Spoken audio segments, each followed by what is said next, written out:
speaker is Chris Porter. Thank you.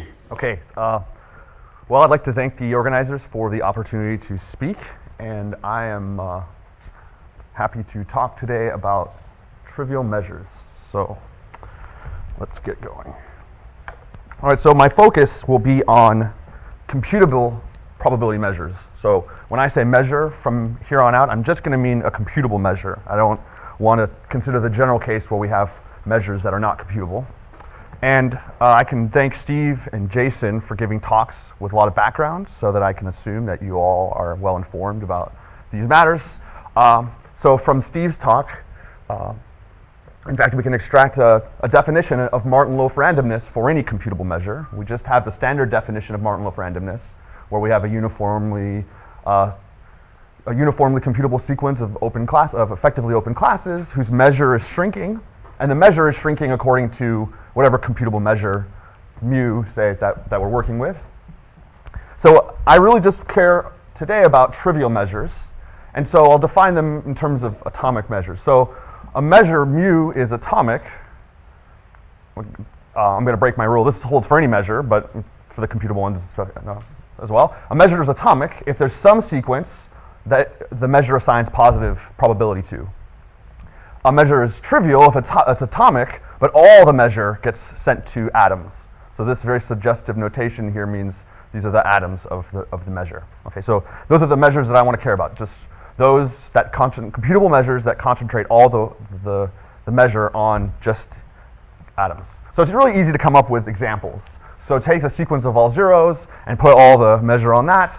That's just a Dirac measure. And in fact, for any computable sequence, we could define the Dirac measure that puts all the measure on that sequence. And in fact, if you're an atom for a computable measure, you have to be computable. So being computable is necessary and sufficient for being the atom of some computable measure. So the atoms of trivial measures, trivial computable measures in particular, are all computable sequences.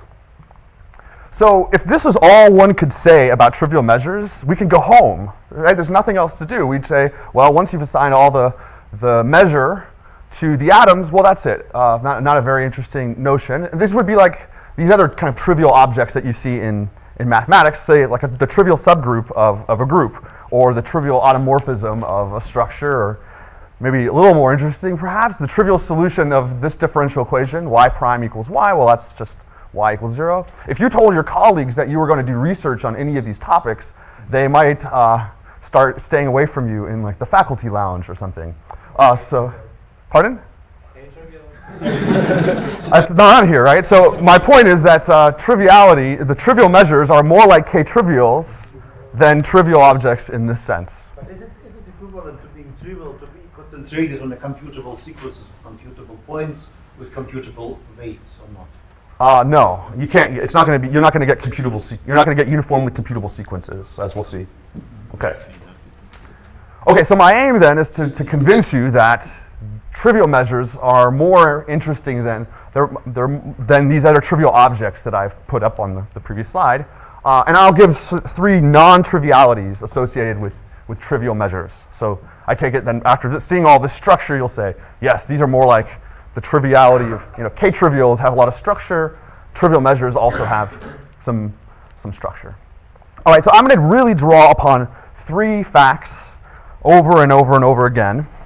So first, I'm going to be using these to construct trivial measures. So the name of the game is I'm going to be constructing trivial measures that have some structure associated with them. So the way that I'm going to construct my measures is I'll be defining total Turing functionals, or TT functionals. So if I have such a TT functional, then I can look at the measure induced by phi. This is something we saw in Jason's talk yesterday. It's just the measure induced by phi, I'll write lambda sub phi, is just, well, given a measurable set, the lambda sub phi of that is just the Lebesgue measure of the preimage under phi. Right, this actually works for almost total functionals that are defined on a set of measure 1, but for my talk, I'm just going to do total ones. So that's the first ingredient. The second is what's been known as, say, preservation of randomness or conservation of randomness. If I have a total Turing functional and a Martin-Loaf random sequence, then the image of that sequence under the functional is going to be random with respect to the induced measure. And in fact, this holds for Schnorr randomness as well. Laurent Bienvenu and I have shown that this also, the proof just carries almost straight through. It's really more of an observation. So I'll use both conservation of Martin-Loaf randomness and the conservation of Schnorr randomness. And then the third principle I'll use is what you might call like a principle, no randomness from non-randomness. So what do I mean? Well, if I have a TT functional and I have something that's random with respect to the measure induced by that functional, you can't get this randomness from non-randomness. It had to come, there has to be some random sequence such that phi maps the random sequence to be the sequence that's random for the induced measure. Right? So this will be important. The role of this principle maybe won't be so clear in the talk, but it's very important for the arguments that I'll be giving. Okay, so for each of the cases that I'll be looking at, I'm going to be talking about a certain class of functionals that I call tally functionals. And I'm going to have just a template that I will follow again and again. And in this case, just 2 times, but you can do this probably 5 or 6 different, I have 5 or 6 different examples that I could give. So how does this template work? So I'm going to start with some formula, theta. It's a sigma 1 formula of second order arithmetic. It has just one free set variable, big X, no other set variables, and then 2 number variables n and s. Right? So this, I will, every time I define a functional, I'll start by giving one of these formulas. Now, associated to theta, if I plug in a sequence A, this little theta is a function that tells me at value n, the least s, so that theta of A and s holds. Now, if no such s exists, then this will be infinite. Right? So this little function here I'll use in defining the tally functional. The tally functional, phi sub theta, defined by this formula, then is, well, what I do, I look at the first s, so that theta of A, 0, s holds.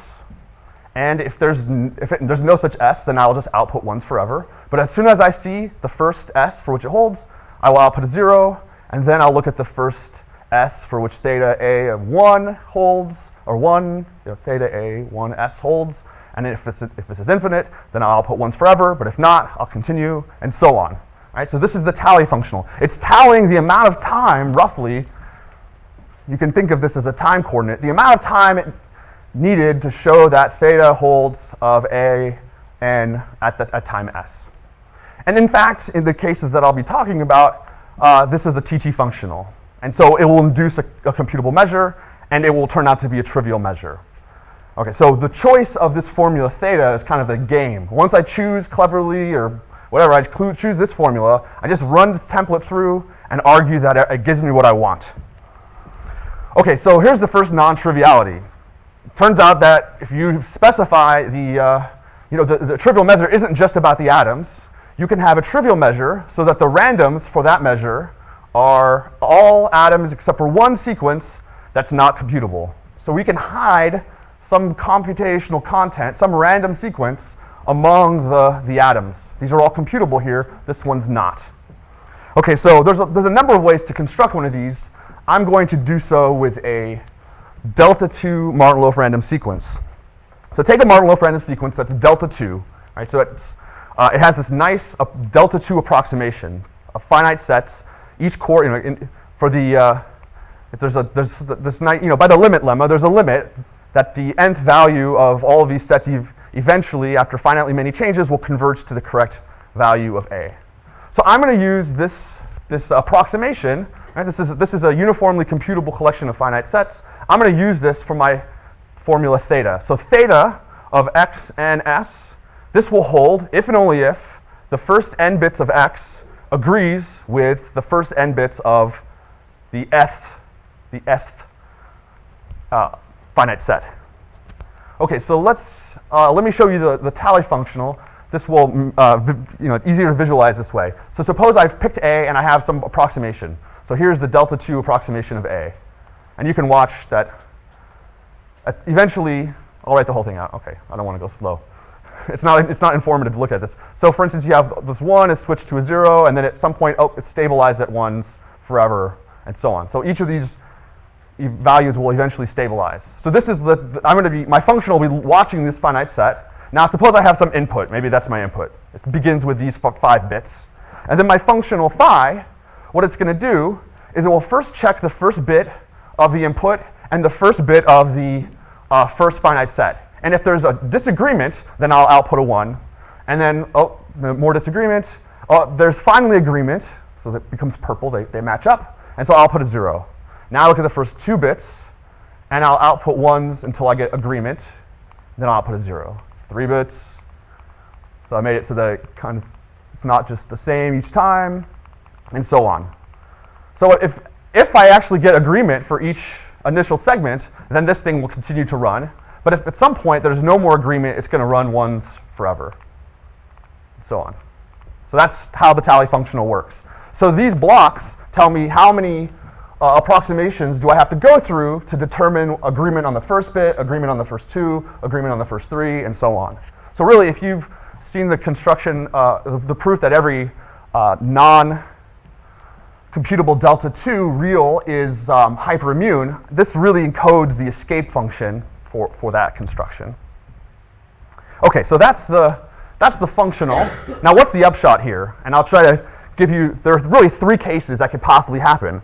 If I have a sequence that's not equal to the original sequence A and not equal to any of its finite sets, at some point it's just going to be waiting for agreement somewhere. There'll be some initial junk, and then it will output 1s forever. In particular, every Martin-Loaf random that's not equal to A will fall into this category. So all the Martin-Loaf random sequences will get mapped to these computable sequences. Right? These are going to be the atoms will all have this form. Now, if my input is actually one of the finite sets, at some point it will just start returning to itself and loop forever. And actually, this case doesn't really matter because there's only countably many possibilities. And then lastly, if I plug in my computables, my original sequence, the delta 2, 1 random, this little function theta of A is going to encode the amount of time needed to get agreement. And in fact, this function is not dominated by any computable function. So this is something that's not computable, but by the preservation or conservation of randomness, this will be random with respect to the induced measure. So everything will be, all the Martin-Loaf randoms except for 1 get sent here, all atoms, but this one gets sent to a non-atom. And that's how the construction goes. Okay, so that's a non-triviality. Another one, and I don't know if this is really why people thought that these might not have been worthy of study, but Schnorr claimed, actually it's kind of an obscure reference in the mid-70s, that the Martin-Loaf randoms for a measure mu are equal to the Schnorr randoms for mu if and only if we have a trivial measure.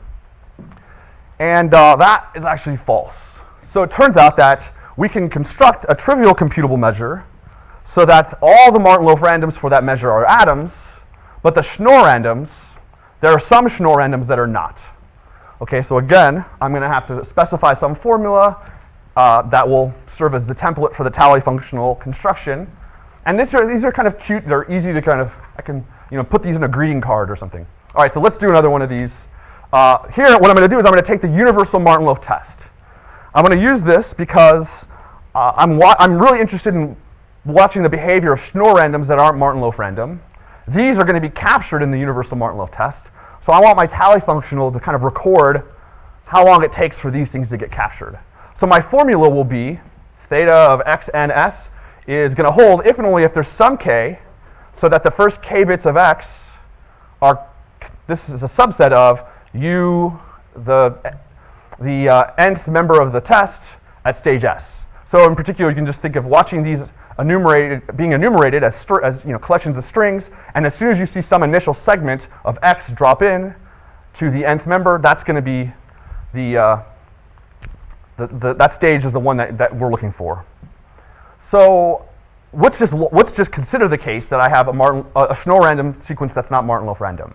So the picture I have, here's members of my universal Martin-Loaf test, and let's just do the first 3.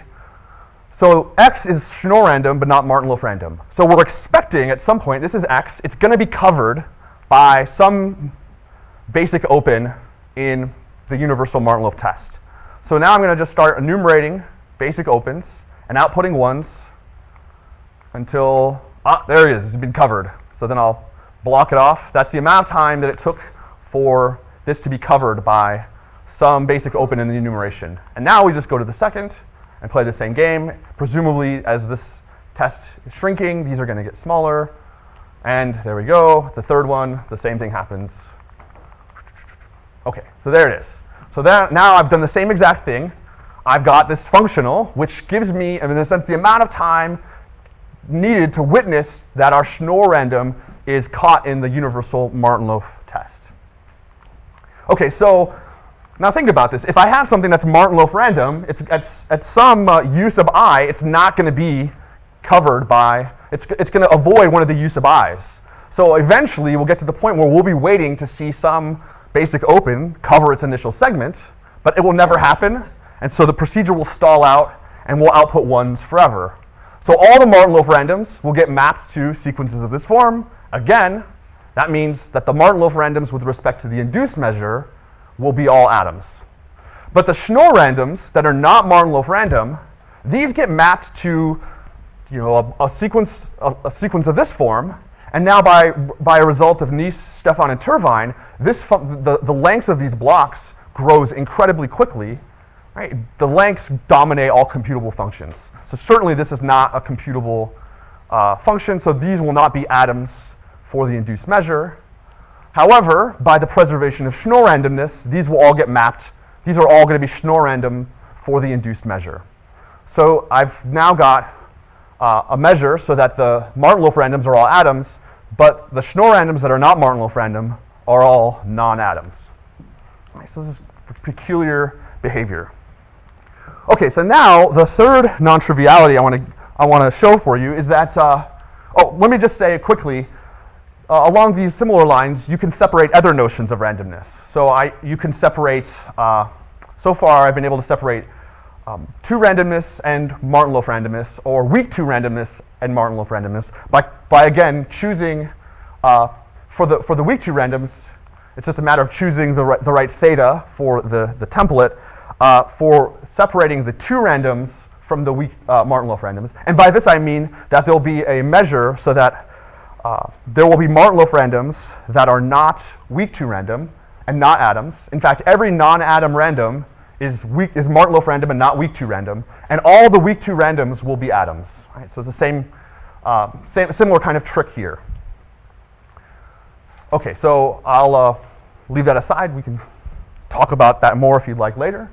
Okay, so the third structure that I can associate to trivial measures, this comes about when you look at the LR degrees associated to the measure. So we saw in Simpson's talk just earlier today, he mentioned the LR degrees.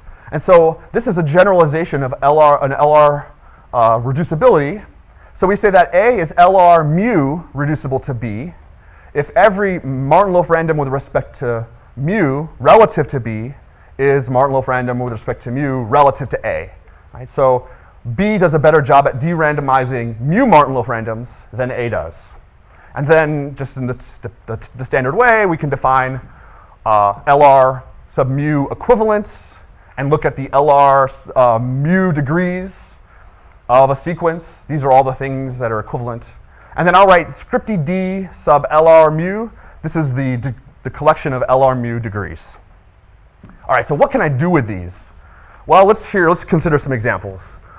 So if I have just a measure that puts all the Martin-Loaf randoms are equal to the atoms, what would an oracle do for me? Suppose I have an oracle. Now I can enumerate more tests. So you think, well, maybe I could kill off some of these Martin-Loaf random sequences. But these have positive measure, so no test is going to cover an atom. It doesn't matter which oracle I bring to the table, I'm going to still have these atoms as atoms for kind of Martin-Loaf random with that oracle. So I can't de-randomize anything. So I get 1 degree. Everything that's in here, it's really just, every sequence is in that degree. So there's not really anything interesting. Let's use a colored chalk that is visible to the human eye.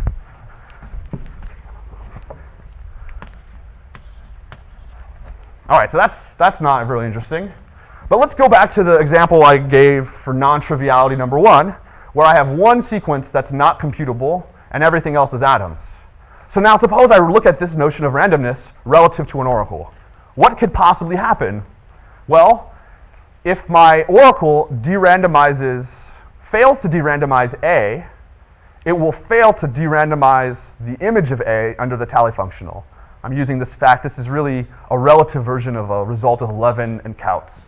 So if you have a sequence that's random with respect to an oracle, this holds if and only if I have it being the image under a functional is random with respect to the induced measure relative to that oracle. I can go back and forth. So if X were to kill off A, it would have also killed off the image of A under this tally functional. So this oracle either kills off A, in which case it would kill off this sequence, or it doesn't kill off A. So this is killing off A. This is not killing off A. If I've killed off A, then all I'm left with are atoms. So that means I have two degrees. So in a sense, the things that are relative, so A is all the X, the collection of X such that A is random relative to X. That's low for mu Martin-Loaf randomness. Right? So this is a really weak class. So here is the set of X such that A is Martin-Loaf random over X. And then this is the set of X such that A is not. So can I do better? I don't have slides, but I can actually, well, let's try something like 3 points, or maybe we can have a diamond. How would we get these? Well, here what I have to do is run this construction twice with clever choices. So I'll just briefly say what I do. Take 2 Martin-Loaf randoms that are delta 2 that are random relative to each other. All right, so I'll give you the second one first. 2 Martin-Loaf randoms that are random relative to each other. Each gives rise to a measure induced by a tally functional, defined in terms of their delta 2 approximation. So I have these 2 measures. I average them. And this is the effect of just taking the unions of the randoms relative to those measures. So now I've just got, so let's say I have A and B. This is not a good place to be. I map A to a measure via the trick I showed before. I map B to a measure. I define a measure in terms of A and in terms of B. And now I'll let mu be the average of those. So now what can if I bring an oracle to the table, what can happen? Well, I could de-randomize A and B together. I could de-randomize A but not B. I could de-randomize B but not A. Or I could fail to de-randomize both. And those correspond to the 4 degrees there. Now if I take a delta 2 real A and I take its left half and play the same trick, you can think through, this will give you this structure there. Okay, so that's like 4 examples. That's not really that interesting by itself. How robust is this phenomenon? And here's the result. Every finite distributive lattice is isomorphic to the LR degree structure for some computable trivial measure. All right, so in the last couple of minutes, I want to give you just an outline of how one does this. Okay, so what I'm going to do is, again, follow the general idea I sketched here. I'm going to start with a sequence that's Martin-Loaf random and delta 2. I'm going to split it into, well, enough columns for me to work with. I'll split it into infinitely many columns, right? So this is just, if I write A as this big, the big sum of A sub I, you can think of writing A as a collection of columns, and now I'm taking each column as an individual sequence. These will all be random. These will all be delta 2 still. So I'm going to take these as my building blocks. So I'll call these sequences basic sequences. Now why I'm doing this is it's important that any finite, any finite join of basic sequences is, well, those are still delta 2, but in particular they're still random. This is by von Lembogen's theorem. Right? All of these columns are random relative to each other, and in fact random relative to any join of any of the other columns. So I'm just going to be taking finite joins in my construction. So this is an important fact. Okay, so these are the building blocks. I have basic sequences, and then I'll use joins of them. So now, depending on the structure of the lattice, I will define certain tally functionals in terms of certain basic sequences and joins of them, as in the first non-triviality that I discussed. All right, so this is the vague step, which I'll try to illustrate in a second. And then after I've got all these tally functionals, I get measures from each of them. I'll average all of them together, and I'll get the desired trivial measure. Okay, so instead of doing this in generality like this, let's just do an example. So here's a finite distributive lattice. Now what I'm going to do is I'm going to just enumerate basic sequences and joins of them, and then once I've done that, I'll say, okay, now in terms of those sequences, define the tally functionals, define the measure, and you'll get something isomorphic to this. So what I'm thinking about is, this top node, you can think about the oracles that would lie up here would be the oracles that would kill off everything but the atoms. So what not atoms should survive? Nothing. But now, if I were thinking about what would be random here or here, I want to have, one reasonable way to do it is to think, well, I have just one sequence that's random, that's survived, whatever oracle I have. So I'm going to have maybe a bunch of different, I'll have multiple random sequences that are not atoms, and I'm going to have a certain number of them. I'm just going to enumerate in this way, the ones that I'll need for my measure. So I'm just going to put for every node that's directly below the top, I'm going to enumerate one of these basic sequences. So think about it. If I have an oracle, it could kill if A0 and A1 are random relative to each other. So I could have an oracle that might kill off A0 but not A1, or kill off A1 and not A0. So now I want to figure out what do I need here? It's just going to be, when I have meets, I'm just going to take the union of what I have above. So I can have an oracle that will kill off A1, in which case I'd be up here. I can have an oracle which will kill off A0, I'll be up here. Kill off A1, I'll be up here. Okay, so now I need to figure out, well, do I need to just add A0, A2 here? But if I have that, an oracle killing off A0 would leave me with just A2, which I don't have. So what I have to do is I have to combine A0 and A2 in this way so that if I have any oracle that kills off A0, it will also kill off A0 and A2 joined together. But if an oracle kills off A2, A0 can still survive. And in fact, that's the general construction. Whenever I get to something that's meet irreducible, I take all the basic sequences in the degree above, and I take the join of all of those, and I add on a new basic sequence. And so then the same thing here, I have to add a new basic sequence so that if A3 gets killed off, A1 still might survive, but if A1 gets killed off, this whole thing is toast. And then I take unions and unions of these two nodes and these two nodes, and now I take the union down there. Okay, so now I have these four sequences, and for each of them I'll define the measure. Each of them is delta 2 and random, so I'll define the trivial measure for each of those four, and then I'll average them. And now if you verify that this is a trivial measure, you can check that the associated LR degree structure will be isomorphic to this lattice here. So what I have to end up doing is, these are just the A sub, these are all just Martin-Wolf random with respect to the Lebesgue measure. Once I pass from these to the tally functional version, then you'll end up getting roughly the same exact, you'll get the same exact structure. So now you might wonder, can I do this for non-distributive lattices? And to date, the answer that I haven't been able to figure out how.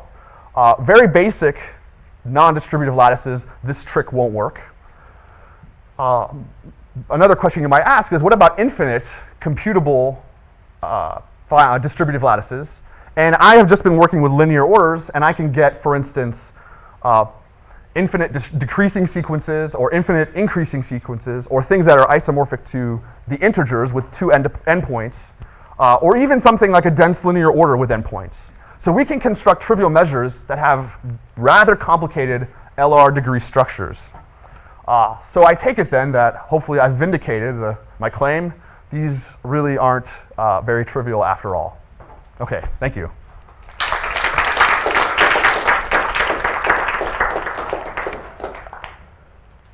Time for question or two. For which measures is LR mu a lattice? That's a good question. I don't know. I think that this approach to looking at LR degrees for different measures is open. There's a lot to do. So I actually not sure. But that's a great question to follow up on, yeah. So just a very basic question. I cannot follow much of this, but imagine we have a trivial measure which is made from some. It has atoms, Yeah. and atoms have positive measure, Yeah. and this measure is computable. Data not computable, and so on. So and then we have probably sometimes, as you say, we have some sequence which is random, though it's not an atom. And can you just somehow what? So it should be in the closure definitely. Yeah.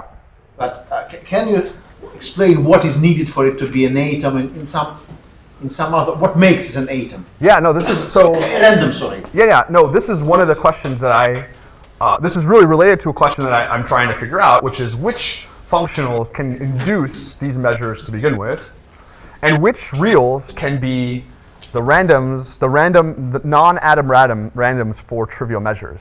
And all the ones that I've had so far are delta 2, because they have, and not just delta 2 in this way, there are other ways. If you're left CE, you can use the left CE approximation to also define one of these.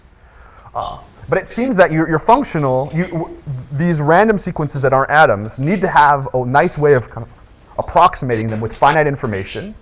And as soon as you see the finite information violated, then your functional will just map off to a sequence of ones or something like this. So you say the atoms which coincide with the sequence on bigger and bigger things. Exactly. It should have a slowly decreasing measure or fast decreasing measure or what? Is there some kind of maybe relation with? Well, so what you're doing is you're taking something that's random, and you're taking all the constructions I have, I'm taking something random that has this approximation that's a very, the approximation can't be bound by some computable function. And so now as you spread out the randomness according to the amount of time for your approximation to get close to the object in question. And so what you're doing is you're making it so that you can't computably catch up. So the granularity function for the measure will be a very fast-growing function. It will take to be able to figure out how far do I need to go to get the measure below 2 to the minus n, you have to go very, very, very, very, very far. Okay. Yeah, we can talk more about this. This is a weird phenomenon that I'm just trying to beginning to understand. I think it's lunchtime. Great. Thank you.